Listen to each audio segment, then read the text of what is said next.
Admiral Kim Dae-ho stood on the bridge of his ship, looking at the stars through the window. He had been serving in the Federation fleet for 20 years, 20 long years of following orders, keeping quiet, and watching his people get pushed around. Today felt different. Today felt like the end of something. His communication officer turned to him with worried eyes. "Sir, we're getting reports from Kepler Colony. It's bad." Kim Dae-ho closed his eyes for a moment. He had been expecting this call. The Vextar had been threatening Kepler Colony for months. They said the planet was built on their holy ground. They wanted all humans to leave. 50,000 people lived there. They had homes, farms, families. Where were they supposed to go? Dr. Park Hyejin walked onto the bridge. She was the smartest person Kim Dae-ho knew. She studied aliens for the Federation. Her face was pale. "Admiral, I need to talk to you, alone." They went to his office. Dr. Park looked scared. "I've been looking through old Federation files. Things don't add up. The Vextar claim about holy ground is a lie. There's no record of them ever being on Kepler before humans arrived." "What are you saying?" Kim Dae-ho asked. "I think they just want our planet, and the Federation is letting them take it." She pulled out a data pad. "Look at this pattern. In the last 50 years, humans have lost 12 colonies. Each time, there was some excuse. Sacred ground, environmental, concerns trade route needs. But look at what happened after we left." Kim Dae-ho studied the information. Every former human colony was now being used by other Federation races. Rich mines, fertile farmland, strategic positions. "They're stealing from us. It's worse than that." Dr. Park's voice was barely a whisper. "I think they planned this from the beginning. When humans first joined the Federation, we were so happy to be accepted. We thought we were partners, but look at the treaty we signed." She showed him more files. The human treaty was different from others. Humans had fewer rights, fewer protections. They could be relocated at any time for the greater good of the Federation. No other race had these restrictions. "We're not partners," Kim Dae-ho said slowly. "We're servants." Before Dr. Park could answer, alarms began ringing throughout the ship. Kim Dae-ho ran back to the bridge. Captain Lee Tae-min was already there, his young face twisted with anger. "Sir, Kepler Colony is under attack. Vextar ships are bombing civilian areas. They're not just evacuating people, they're killing them." Kim Dae-ho grabbed the communication controls. "This is Admiral Kim Dae-ho to Vextar Command. Stop your attack immediately. Those are innocent civilians." A cold, clicking voice answered. "Admiral Kim, your people were warned to leave. They chose to stay. The consequences are their own fault." "There are children down there. Human children should not have been on sacred ground. This is their punishment." The communication ended. Kim Dae-ho stared at the screen showing Kepler Colony. Bright flashes of light marked where bombs were falling. Each flash meant human lives were ending. "Sir," Captain Lee said, "we have to do something. Our orders are to observe only. We're not allowed to interfere with Federation peacekeeping operations." The words tasted like poison in Kim Dae-ho's mouth. "Peacekeeping?" Captain Lee's voice cracked. "They're murdering families." Kim Dae-ho wanted to fight. Every part of him screamed to attack the Vextar ships. But he had his orders. Humans were supposed to be peaceful now. They had given up war when they joined the Federation. That was the deal. No more human violence in exchange for protection and membership. But where was their protection now? Hours passed. The attack continued. Reports came in from the surface. The Vextar were not just bombing military targets, they hit schools, hospitals, homes. They were trying to kill as many humans as possible. Ambassador Choi Mi-young called from the Federation capital. She had been begging the council to stop the attack. "They won't help," she said, crying. "They say the Vextar have the right to defend their sacred sites. They're calling it a legal action." Legal? Kim Dae-ho couldn't believe it. Murdering children is legal? According to Federation law, yes. When it comes to religious sites, Each race has the right to use any force necessary. Dr. Park had been listening. But there is no religious site, I prove that. It doesn't matter, Ambassador Choi said. The Vextar claim is enough. The council won't even look at your evidence. Kim Dae-ho realized the truth. The Federation didn't care about evidence. They didn't care about fairness. They only cared about keeping humans weak and obedient. And if some humans died in the process, that was acceptable. When the attack finally ended, Kim Dae-ho took a shuttle down to Kepler Colony. What he saw would stay with him forever. The beautiful city of New Seoul was in ruins. Bodies lay in the streets, human bodies, old people, young people, children, all dead because they lived on a planet someone else wanted. He walked through the wreckage with Captain Lee and Dr. Park. They found a school that had been hit directly. Tiny desks were scattered everywhere. Children's drawings were mixed with blood and debris. They didn't even try to evacuate, Captain Lee whispered. They just started killing. Kim Dae-ho knelt beside a small body, a girl, maybe 7 years old. She was still holding a toy rabbit. He had seen death before, but this was different. This was murder. This was genocide disguised as law enforcement. He stood up and activated his communication device. His message would go to every human ship, every human colony, every human in Federation space. This is Admiral Kim Dae-ho of the Federation Fleet. I'm standing in what used to be New Seoul on Kepler Colony. 50,000 humans died here today. They died because aliens wanted their planet. They died because the Federation let it happen. His voice grew stronger. For 300 years, we've been peaceful. We've followed the rules. We've been kind, patient, and understanding. We thought that made us civilized. We thought that made us worthy of respect. He looked at the destroyed school, at the dead children. We were wrong. They saw our kindness as weakness. They saw our patience as fear. They saw our peace as surrender. Kim Dae-ho removed his Federation rank insignia and threw it into the ruins. I'm done being kind to people who murder children. I'm done being patient with people who steal our worlds. I'm done being peaceful with people who want us dead. Captain Lee was recording everything. The message would reach every human, settlement within hours. They want us to be victims, Kim Dae-ho continued. They want us to be quiet and obedient while they take everything from us. But they forgot something important about humans. We're not just farmers and traders and scientists. We're also predators. We're survivors. And when we're cornered, we fight. He looked directly into the camera. The Federation wanted to see what humans are really like. They're about to find out. Dr. Park Hye-jin couldn't sleep. She kept thinking about the files she had found, the lies the Federation had told. Admiral Kim Dae-ho's message was spreading across human space like fire. People were angry. People were finally asking questions. She sat in her laboratory on Earth, surrounded by screens full of data. For months she had been digging deeper into Federation records. What she found made her sick.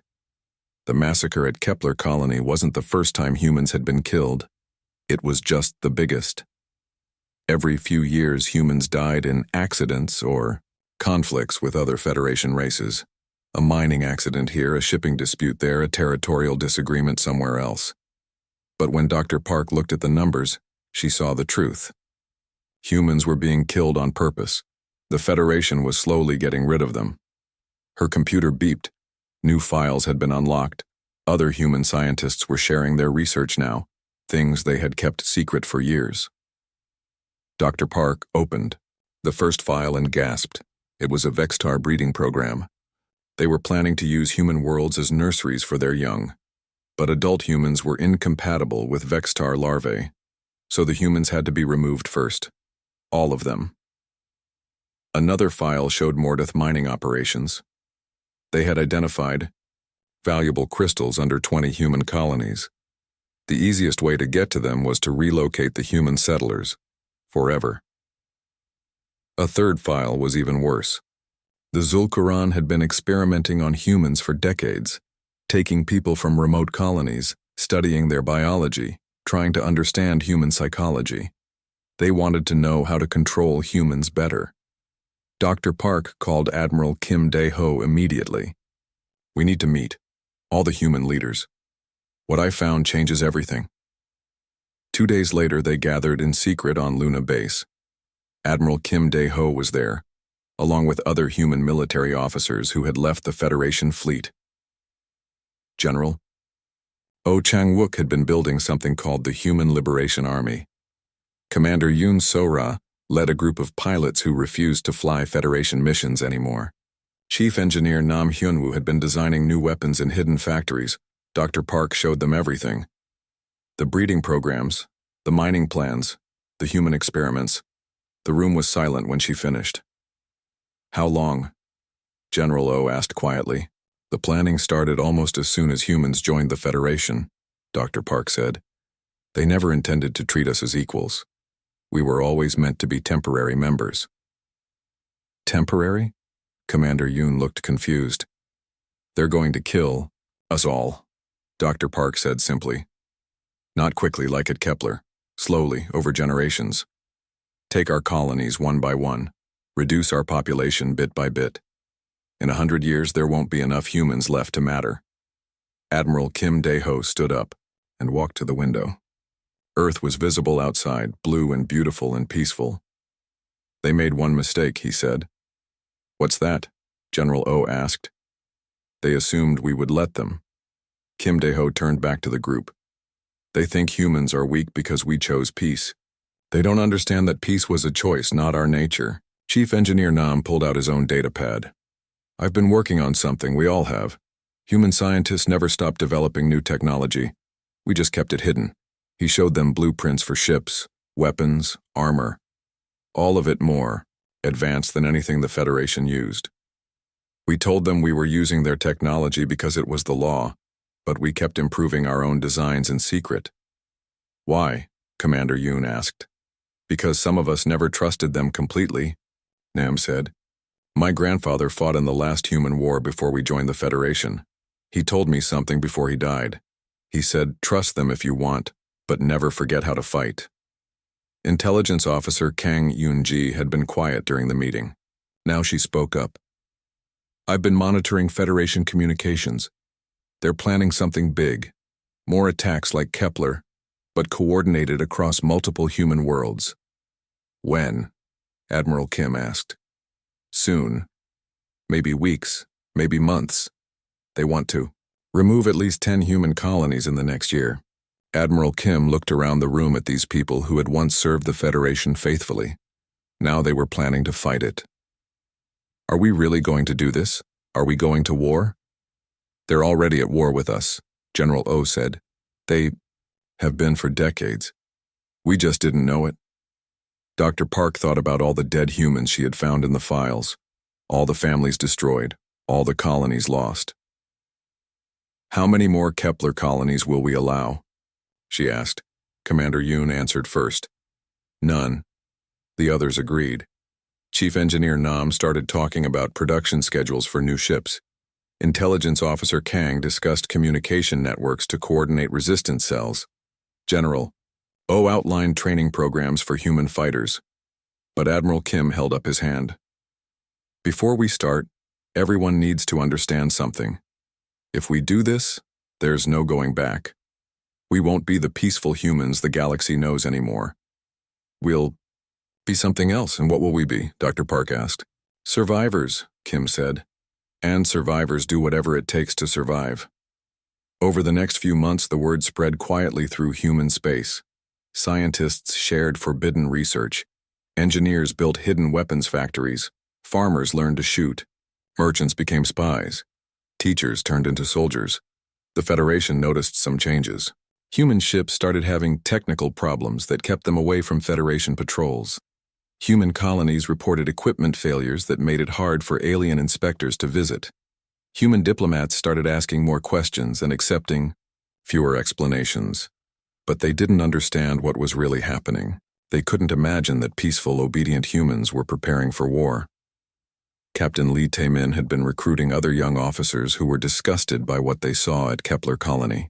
He found hundreds of humans in the Federation military who were ready to fight back. They began secretly organizing, planning to capture Federation ships and turn them against their former masters. The hardest part, he told his recruits, won't be learning to fight. Humans are good at fighting. The hardest part will be learning to be ruthless. What do you mean? Asked one young officer. They've been murdering our families for decades, Lee said. When we fight back, they'll expect us to show mercy because that's what humans do. But mercy is what got us into this mess. He showed them pictures from Kepler Colony, the destroyed school, the dead children. They showed no mercy to these innocents. Why should we show mercy to them? The preparations continued in secret. Weapons were manufactured and hidden. Ships were modified for combat. Human colonies built. Defense systems disguised as mining equipment. Most importantly, humans began to remember what they had forgotten during 3 centuries of peace. They remembered how to hate. Dr. Park made one final discovery that changed everything. Deep in the Federation archives, she found the real reason humans had been accepted into the Federation in the first place. It wasn't because the aliens wanted human friendship or valued human contributions to galactic civilization. It was because humans made good slaves. The aliens had studied human history and psychology. They knew humans could be trained to follow orders, to accept authority, to work hard for little reward. The Federation's plan had always been to gradually reduce humans to a servant class, keeping just enough alive to do jobs that aliens didn't want to do. When Dr. Park shared this discovery, even the most peaceful humans finally understood. There would be no negotiation, no compromise, no peaceful solution. The aliens wanted humans to be slaves or dead. There was no third option. Admiral Kim Dae-ho sent out one final message to all human settlements. Tomorrow we stop asking for our rights. We start taking them. The war began at exactly 800 Federation Standard Time, across 50 star systems simultaneously. It was the most coordinated military action in galactic history, and it caught everyone by surprise except the humans who had planned it. Commander Yoon So-ra led the first strike against Proxima Station, a major Federation supply depot. Her squadron of fighters moved through space like nothing the aliens had ever seen. Federation ships flew in straight lines, following predictable patterns. Human ships moved like hunting animals, diving and weaving and striking from unexpected angles. The Vextar defending the station tried to form their traditional battle formation, a neat geometric pattern that had worked for centuries. Commander Yoon's fighters tore through it in seconds. Her weapons were designed specifically to kill Vextar, high-energy plasma that turned their armored shells into boiling gas. Target their command ship first, she ordered her pilots. No survivors. The words felt strange coming from her mouth. She had been taught to show mercy to defeated enemies. But she remembered the children of Kepler Colony, and the mercy died in her throat. Her plasma cannon punched through the Vextar command ship's armor like it was paper. The ship exploded, in a ball of green flame. The other Vextar ships tried to retreat, but human fighters were faster and more maneuverable. Within 20 minutes, every Federation ship at Proxima Station was destroyed. Commander Yoon opened a channel to the station itself. This is Commander Yoon So-ra of the Human Liberation Navy. Proxima Station, you will surrender immediately or we will destroy you. The station commander was a Mordath, one of the crystal beings. His voice was like breaking glass when he spoke.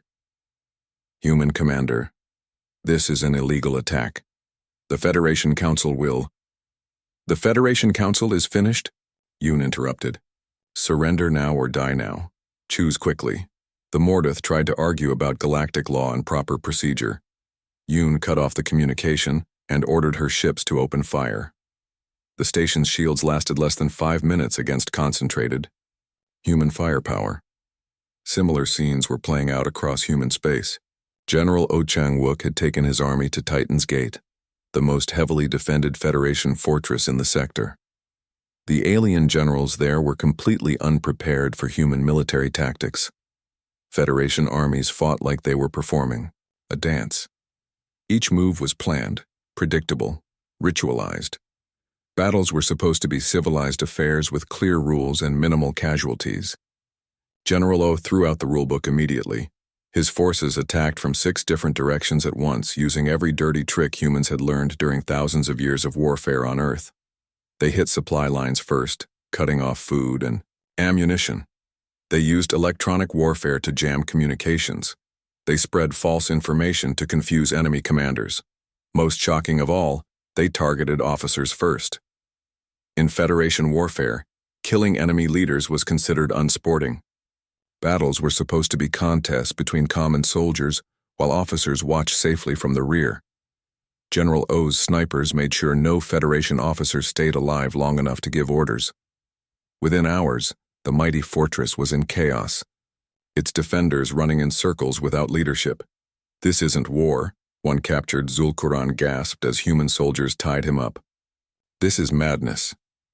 "No," General O replied calmly. "This is how humans fight when we stop pretending to be civilized." The news of human victories spread quickly through Federation space. Alien worlds that had never worried about military threats suddenly realized they were in danger. The peaceful farmers and traders they had been bullying for centuries had turned into something terrifying. Chief Engineer Nam Hyun-woo's new ships were performing better than anyone had expected. The Reaper-class dreadnoughts were ugly and functional, built for one purpose: killing aliens as efficiently as possible. They had no decorative elements, no comfortable quarters, no diplomatic facilities. They were weapons, pure and simple. When Maui, the first Reaper, encountered a Federation battlecruiser, the alien ship's captain tried to open negotiations. He expected the usual formal challenges and polite exchanges that preceded proper battles. Instead, the Reaper opened fire immediately, with every weapon it had. The Federation ship's elegant curves and artistic design made it beautiful, but they also made it weak. Human weapons punched through its hull in dozens of places. "Why aren't they responding to our surrender signal?" the dying alien captain asked his crew. His communications officer checked the frequencies. "Sir, they're not listening to surrender signals. I don't think they want us to surrender." They were right. Admiral Kim Dae-ho had given clear orders to all human forces: no prisoners until the war was over. The aliens had spent decades murdering humans without mercy. Now it was their turn to face extinction. The Federation Council called an emergency meeting. Representatives from all member races gathered to discuss the human problem. They were scared and confused. How had their obedient servants become so dangerous so quickly? "We must negotiate with them," suggested the Yildan representative, his gills fluttering nervously. "Perhaps we can reach a compromise." "What compromise?" asked the Vextar delegate, her claws clicking on the table. "They're not trying to change the treaty. They're trying to destroy us." Ambassador Choi Mi-young had been invited to speak for humanity. She had served the Federation faithfully for decades, always trying to find peaceful solutions to problems. Now she looked around the council chamber with cold eyes. "For 300 years we asked for equal treatment," she said quietly. "For 300 years you gave us excuses. You stole our colonies, murdered our families, and treated us like animals. We asked for justice and you gave us genocide." "Ambassador Choi," the council speaker interrupted, "surely we can find a solution that benefits everyone." "There is a solution," she replied. "Surrender unconditionally. Return all human colonies. Pay full reparations. Submit to human authority." The council chamber erupted in angry voices. Aliens shouted about the impossibility of such terms, about their rights and dignity and long history of civilization. Ambassador Choi waited for them to quiet down. Then she spoke again, her voice carrying clearly through the chamber. "Those are the same terms you offered us at Kepler Colony, the same terms you've been enforcing for centuries. The only difference is now humans have the power to enforce them." She stood to leave. "You have 24 hours to surrender. After that, Admiral Kim Dae-ho will consider all Federation worlds legitimate military targets." "You can't be serious," the council speaker said. "You're talking about destroying entire civilizations." "Yes," Ambassador Choi said simply. "Just like you were destroying ours. The only difference is we'll do it faster." As the war continued, More species began to see what was happening. The Corvash had been conquered by the Federation centuries ago and forced to become peaceful. Now they watched humans fighting back successfully, and they remembered their own warrior traditions. The Yildan had seen their ocean world strip-mined for resources, while they were told it was for the greater good of the Federation. Now they began to question whether the greater good included their own destruction. The Nexara were energy beings who had been enslaved as living power sources for Federation technology. They had been told it was an honor to serve, but they had never been given a choice. All across the galaxy, oppressed species began to realize that the Federation wasn't a benevolent alliance. It was an empire built on lies and maintained by force. And if humans could fight back successfully, maybe they could too. Intelligence Officer Kang Yun-ji coordinated with these potential allies, sharing human military technology and tactical knowledge. She knew that humans alone couldn't defeat the entire Federation, but humans plus a dozen other angry species could change everything. The aliens made one crucial mistake, she reported to Admiral Kim Dae-ho. They assumed that if they could control humans, they could control anyone. They never considered what would happen if humans taught others to fight back. Captain Lee Tae-min was leading an assault on a Federation prison planet, where thousands of humans were being held for genetic research. When his forces broke into the laboratories, they found horrors that made even hardened soldiers sick. Humans were being dissected while still alive. Children were being infected with alien diseases to test their resistance. Pregnant women were being used as breeding stock for hybrid experiments. Kill them all, Captain Lee ordered his troops. Every alien scientist, every guard, every administrator, kill them all and burn this place to the ground. His soldiers didn't need to be told twice. By the time they left, the prison planet was a smoking ruin and every human captive had been freed. The war was spreading beyond anything the Federation could control. Human forces were winning every major battle, and their victories were inspiring other species to rebel. The galaxy's oldest and most powerful empire was falling apart, and it was happening faster than anyone had thought possible. In her private quarters, Dr. Park Hae-jin studied reports from the front lines. The humans were winning, but they were also changing. The peaceful, kind people who had joined the Federa, the rebellion was spreading like wildfire across the galaxy. What had started as a human war against the Federation was becoming something much bigger. A revolution that threatened to destroy the entire galactic order. The Corvash were the first to join openly. Their leader, War Chief Graal, had been watching human military tactics with growing excitement. His people had been warriors once, before the Federation pacified them. Now they remembered what they had lost. Humans have shown us the way, he declared to his people. We thought we had to choose between slavery and death, but there is a third choice. Victory. Corvash warrior fleets emerged from hidden bases throughout their territory. Their ships were old but functional, and their crews were hungry for revenge against centuries of oppression. When they struck Federation outposts in their region, they fought with the same ruthless efficiency they had learned from watching human forces. The Yildan joined next, but their contribution was different.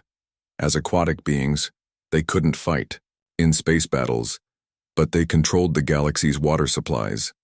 Suddenly, Federation forces found their water rations poisoned or cut off entirely. Planets that depended on Yildan-controlled water systems began to suffer shortages. We may not be warriors, announced Yildan speaker Almshan, but we control something every living being needs. No more water for Federation forces. No more water for Federation colonies. The ocean remembers every drop that was stolen from us. The Nexara were perhaps the most dangerous allies. As energy beings, they had been forced to power Federation technology for generations. Now they turned that same energy against their former masters. Federation ships suddenly lost power in the middle of battles. Space stations went dark without warning. Communication networks failed across the galaxy. General Oh Chang-wook coordinated with these new allies from his headquarters on liberated Proxima Station. The ugly supply depot had been transformed into the command center for the largest military alliance in galactic history. The Federation is losing control, he reported to Admiral Kim Dae-ho. 12 more species have declared independence in The last week. Their military is collapsing. But the Federation wasn't giving up without a fight. The core races, Vextar, Mordeth, and Zul'Quran, had decided that if they couldn't maintain control, they would destroy everything rather than surrender. The Vextar deployed their breeding ships, massive vessels that could spawn 1 million warriors in days. These new soldiers were different from regular Vextar, bigger, more aggressive, designed specifically to kill humans and their allies.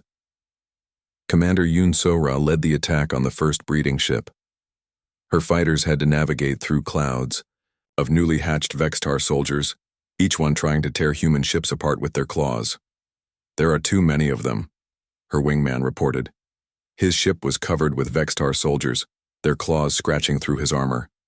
"Then we go through them," Yun replied. She activated her ship's self-destruct sequence and aimed directly at the breeding ship's core.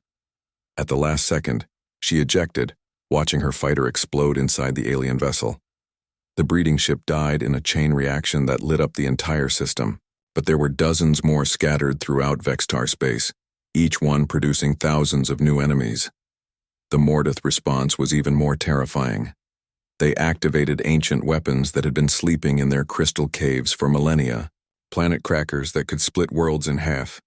Chief Engineer Nam Hyun-woo watched in horror as the human colony on Ericsson's world simply broke apart. 50 million people died in seconds as the planet shattered like glass. "They're not trying to win anymore," he reported to Admiral Kim. "They're trying to kill as many of us as possible before they lose." The Zul'Quran chose biological warfare. They released engineered plagues into the atmospheres of rebel worlds, diseases designed to kill any species that opposed the Federation. Entire populations began dying of mysterious illnesses that human doctors couldn't treat. Dr. Park Hye-jin worked frantically in her laboratory to develop cures. She had samples of Zul'Quran biotechnology, but their science was unlike anything humans had encountered. They could design diseases that only killed specific species while leaving others unharmed.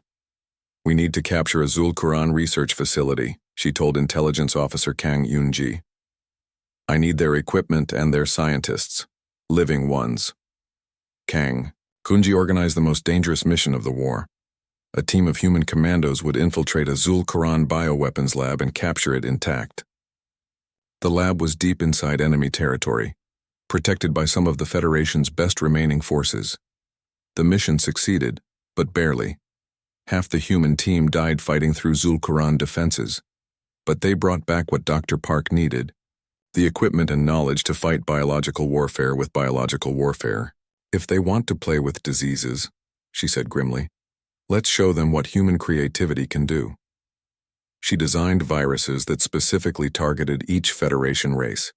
Pathogens that would dissolve Vextar armor, crystals that would shatter, Mordeth bodies, gases that would disperse Zul'Quran essence.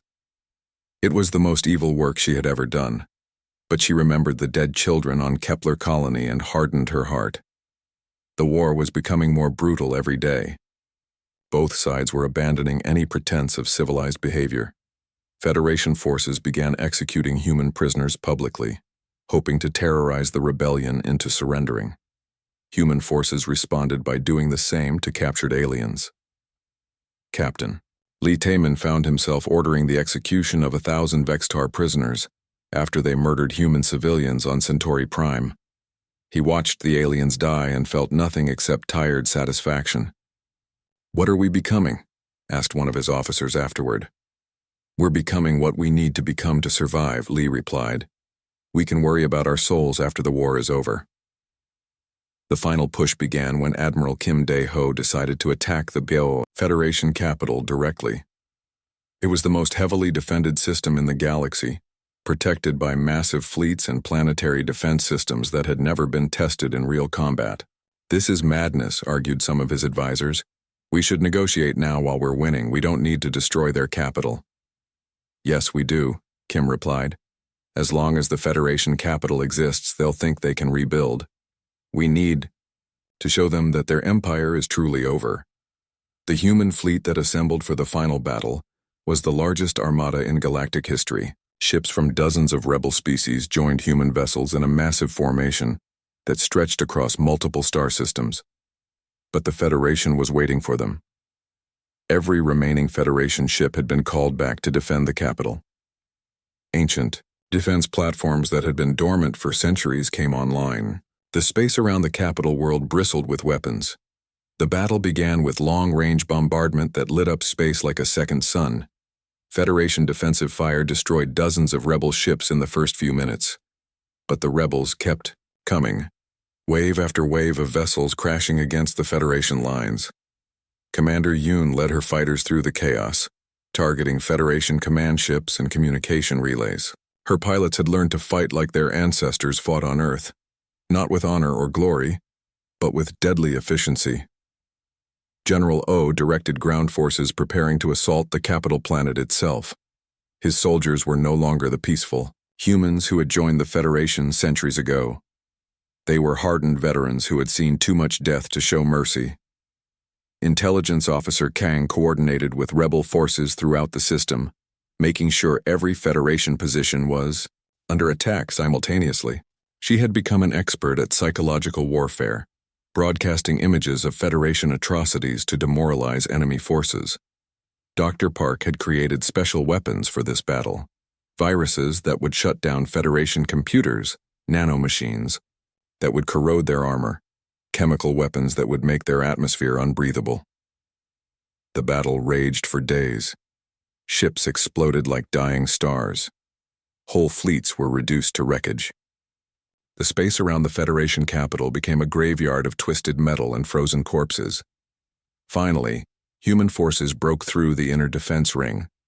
Admiral Kim Dae-ho's flagship led the assault on the capital planet itself, its guns hammering Federation ground installations into dust. "This is Admiral Kim Dae-ho to all Federation forces," he broadcast on all frequencies. "Your capital is falling. Your fleets are destroyed. Your empire is finished. Surrender now or face complete annihilation." The Federation Council tried one last desperate gambit. They offered to negotiate to find a compromise that would let both sides save face. Ambassador Choi Mi-young delivered humanity's response. "The time for negotiation ended at Kepler Colony," she said. "You had 300 years to treat us with respect. You chose murder instead. Now you face the consequences." The Federation capital fell after a week of fighting.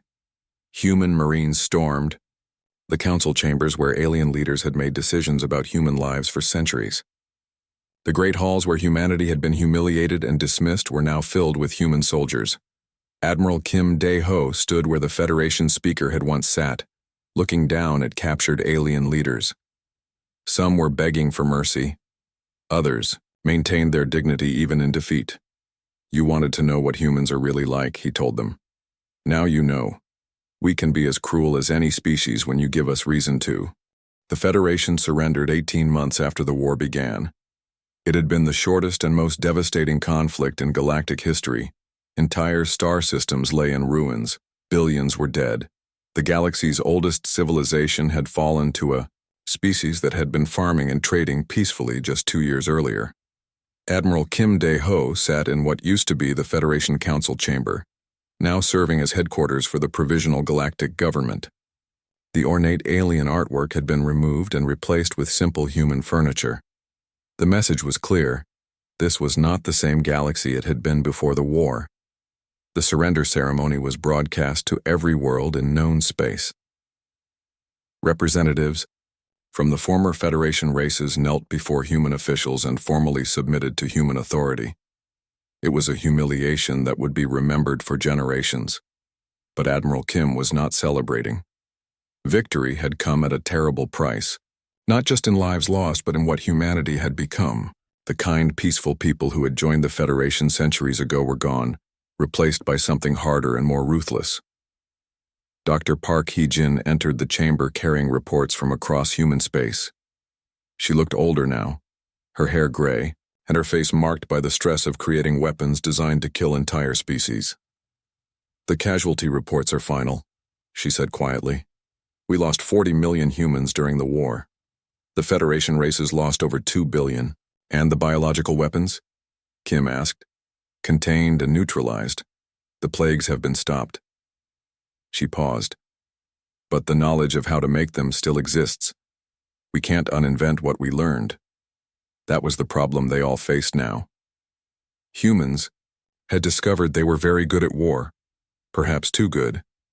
The galaxy had learned to fear them, but Kim worried that humans were starting to enjoy that fear. General Oh Chang-wook arrived with more troubling news. We've had incidents on 12 liberated worlds, human forces executing prisoners, looting civilian areas, terrorizing local populations. The war is over, but some of our people haven't gotten the message. Kim rubbed his tired eyes. What kind of incidents? The worst was on Vextar Prime. A human unit found a breeding facility where our people had been used for experiments. They killed every Vextar in the city, including civilians who had nothing to do with it. How many? 50,000. Men, women, children. They used our bioweapons to make sure nothing survived. Kim felt sick. This was not what they had fought for. They had wanted freedom and justice, not the power to commit genocide. Commander Yoon So-ra had been listening from the doorway.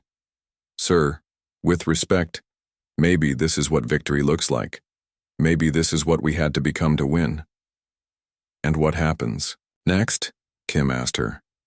Do we become the new Federation? Do we spend the next 1,000 years oppressing other species the way they oppressed us? Why not? Yoon replied. We won. We're stronger than they are. In nature, the strong rule the weak. Dr. Park stared at the young commander in shock. Is that really what you think? That might makes right? It's what the galaxy taught us, Yoon said. For 300 years we tried to be civilized. Where did it get us? Our children murdered, our world stolen, our people enslaved. Maybe civilization is just another word for weakness. Kim realized this was the most important decision he would ever make. Humanity stood at a crossroads. They could become the galaxy's new rulers, using fear and violence to maintain control just like the Federation had done. Or they could try to build something better. No, he said finally. We're not going to become them. Sir? General O looked confused. We're going to do something they never did. We're going to give power back. Kim stood and activated the communication system that reached every human world. This is Admiral Kim Dae-ho speaking to all human forces. The war is over. We won. But victory means nothing if we become the same monsters we fought against. He looked directly into the camera. Effective immediately, all human military forces will begin withdrawing from occupied alien worlds. We're not here to rule the galaxy. We're here to make sure no one else rules it either. The reaction was immediate and angry. Military commanders throughout human space began arguing that they were giving up everything they had fought for. Some threatened to ignore the order entirely. Captain Lee Tae-min was one of the few who supported Kim's decision. He had seen, too, much death and destruction to want more. Admiral, what do you need from me? Help me keep our people from becoming the enemy, Kim replied. Help me remember what we were fighting for in the first place. The next few months were difficult. Some human commanders refused to withdraw from conquered territories. Kim had to send loyal forces to arrest them and force compliance with his orders. For a while it looked like humanity might have a civil war on top of everything else. But gradually, most humans began to understand what Kim was trying to do. They were tired of fighting, tired of killing, tired of being afraid and angry. All the time. They wanted to go home and rebuild their lives. The peace treaty took 2 years to negotiate. It was nothing like the surrender terms Ambassador Choi had originally demanded. Instead of crushing the former Federation races, humanity chose a different path. All human colonies were returned to human control with full sovereignty. War criminals from all sides, including humans, would face trial for their actions. The former Federation races would pay reparations, but not so much that their civilizations would collapse.